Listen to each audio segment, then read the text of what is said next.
मैं Rose Oraon, assistant professor, department of history, Ramgarh college Ramgarh, Vinoba Bhave university से इतिहास विषय के अंतर्गत अशोक के धम्म के बारे में जानकारी दे रही हूँ। अशोक बिंदुसार का पुत्र और चंद्रगुप्त मौर्य का पोता था। उनका जन्म पाटलिपुत्र में 304 ईस्वी पूर्व माना जाता है। अशोक अपने पितामह चंद्रगुप्त मौर्य की भांति वीर, सफल योद्धा और महत्वाकांक्षी था। अपने पिता बिंदुसार के शासनकाल में ही अशोक कलिंग, अवंती, तक्षशिला आदि प्रांतों का युवराज रह चुका था। इसलिए उसे मौर्य राजनीति, राजव्यवस्था, साम्राज्य सीमा का अच्छा ज्ञान था। उसने बिंदुसार के शासनकाल में अनेक विद्रोहों का सफलतापूर्वक दमन किया था। 273 ईस्वी पूर्व में बिंदुसार की मृत्यु के बाद अशोक राज सिंहासन पर बैठा। राज्याभिषेक होने के बाद अशोक ने साम्राज्य विस्तार की नीति का अनुसरण किया। कलिंग, जिसे मौर्य साम्राज्य का अंग नहीं बनाया जा सका था, अशोक ने अपने राज्याभिषेक के 8वें वर्ष पश्चात 261 ईस्वी पूर्व में विजय प्राप्त की। इस युद्ध में अपार धनजन की हानि हुई। इस घटना ने अशोक के व्यक्तिगत जीवन को व्यापक रूप से प्रभावित किया। कलिंग युद्ध की विभीषिका ने अशोक के हृदय को व्यथित कर दिया और उसकी साम्राज्यवादी लिप्सा को सदा के लिए समाप्त कर दिया। 13वें शिलालेख से पता चलता है कि कलिंग विजय उसके जीवन की प्रथम और अंतिम विजय थी। इस युद्ध के परिणाम ने ही अशोक को धम्म की स्थापना के लिए प्रेरित किया।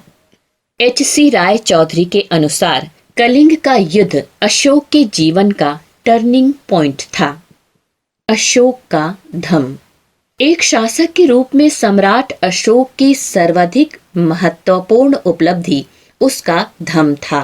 कलिंग युद्ध से प्रभावित होकर उसने प्रजा की भलाई कार्य के साथ साथ जन सामान्य के पारलौकिक जीवन को भी सुधारने का प्रयास किया। उसने सभी धर्मों के नैतिक नियमों का संग्रह करके धम्म की स्थापना की, जिसे सभी धर्मों का सार कहा जाता है। डॉक्टर रोमिला थापर के अनुसार धम्म अशोक का अपना आविष्कार था। चाहे उसने हिंदू धर्म एवं बौद्ध धर्म से सिद्धांत ग्रहण किए हो, किंतु यह संक्षेप में राजा की ओर से लोगों के लिए व्यवहारिक एवं सुविधापूर्ण जीवन बिताने के ढंग तथा नैतिकता के पालन करने का आदेश था।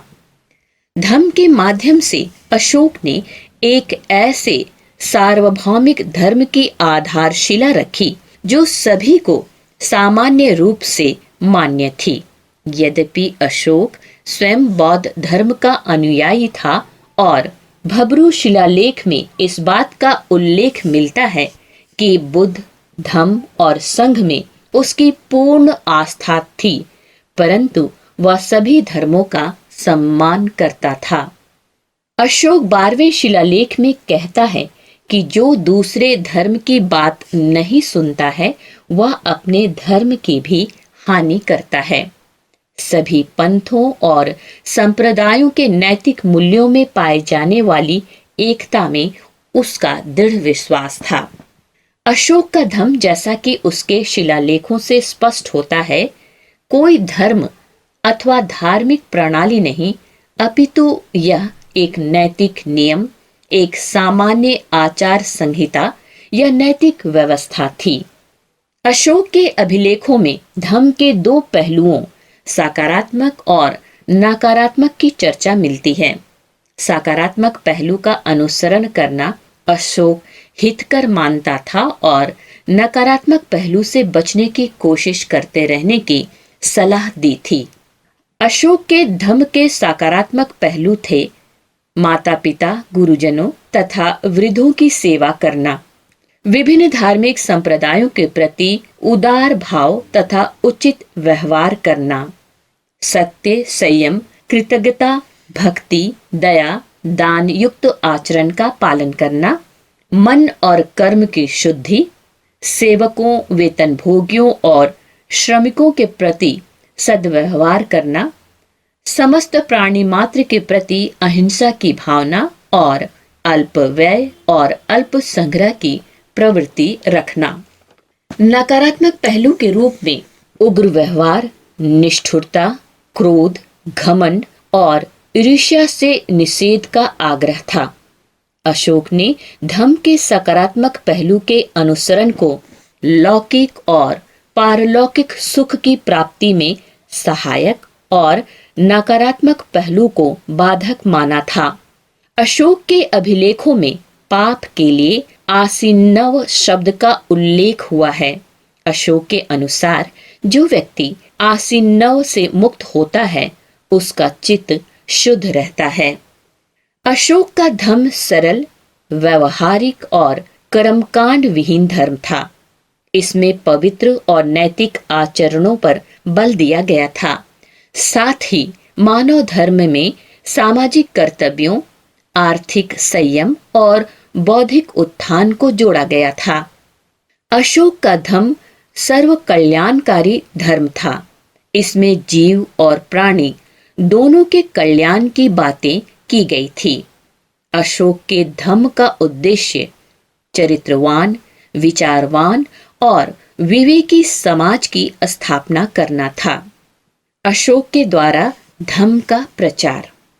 अशोक के धम्म प्रचार के साधन लगभग वही थे जिनका उपयोग उसने बौद्ध धर्म के प्रचार प्रसार के लिए किया था। उसने अपने व्यक्तिगत उदाहरण, धर्म यात्राओं के आयोजन, धर्म महामात्रों की नियुक्ति, शिलालेखों द्वारा प्रचार आदि साधनों की सहायता से धम्म का प्रचार किया। विशेष रूप से उसके व्यक्तिगत आदर्श तथा उसके द्वारा आयोजित धर्म यात्राओं ने धम्म के प्रचार एवं प्रसार में महत्वपूर्ण योगदान दिया। धर्म यात्राओं के समय सम्राट अशोक के संपर्क में आने वाले लोगों के दिलों पर इस धम्म की अमिट छाप पड़ती थी और वे व्यवहारिक रूप में धम्म के सिद्धांतों का पालन करने के लिए प्रयत्नशील हो जाते थे। अशोक ने धम्म के प्रचार के लिए अनेक लोक हितकारी कार्यों का संपादन किया। पेशावर से कलिंग तक प्रमुख मार्ग का निर्माण, उसके किनारे किनारे फलदार और छायादार वृक्षों को लगवाना, जगह जगह सराय, पोखर और कुएं का निर्माण करवाना, मनुष्य और पशु चिकित्सा के लिए औषधालय की स्थापना करना, औषधियों का आयात निर्यात करना और उनके वृक्ष लगवाना आदि शामिल थे। अशोक द्वारा धम्म प्रचार के लिए सबसे महत्वपूर्ण कार्य धम्म लेख खुदवाना था। उसने शिलाखंडों, स्तंभों और गुफा द्वारों पर जनभाषा, खरोष्ठी और ब्राह्मी लिपि में खुदवाया, जिससे लोग उसे पढ़कर उसका अनुसरण कर सके। अशोक के धम्म का महत्व। मौर्य काल भारतीय इतिहास में दो कारणों से उल्लेखनीय हैं। वे हैं चंद्रगुप्त द्वारा स्थापित प्रशासनिक व्यवस्था और अशोक का धम्म। इसमें भी अशोक का धम्म ज्यादा उल्लेखनीय है। अशोक ने कलिंग युद्ध के बाद जिस धम्म नीति का प्रतिपादन किया वह आज तक बेमिसाल है। धम्म सम्राट अशोक की मानव जाति के प्रति एक महान देन थी। यह समाज और साम्राज्य दोनों के लिए वरदान सिद्ध हुआ।